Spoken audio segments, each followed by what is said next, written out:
相信大家都有聽過小田急同埋 JR 東海呢兩間公司啦。咁一間就服務東京為主，一間就服務東海地區。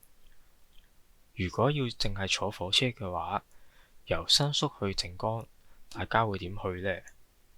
快就可以搭新幹線，平就可以搭東海道線，咁但係都係要轉車。但係其實呢，仲有一個方法可以搭一架幾神秘嘅特急。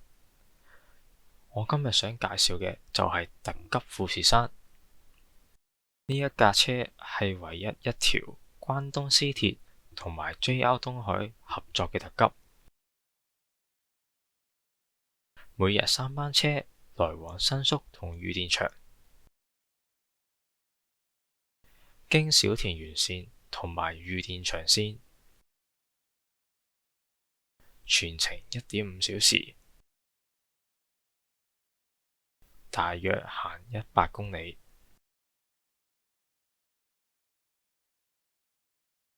其實呢條線大家以前兩間公司都有各自派車，但係而家就得返 MSE 6萬型由小田急派車。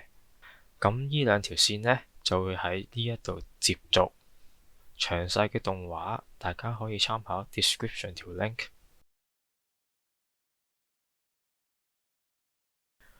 其實依架特急以前甚至會去到沼津，但係可能因為少人搭嘅關係，而家又縮短返去羽田場。大家如果想知多啲歷史嘅話，可以參考維基。依架特急唔使轉車就當然方便啦。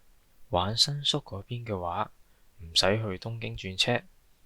依架特急唔逼，唔太慢，唔太快，又可以欣賞下風景。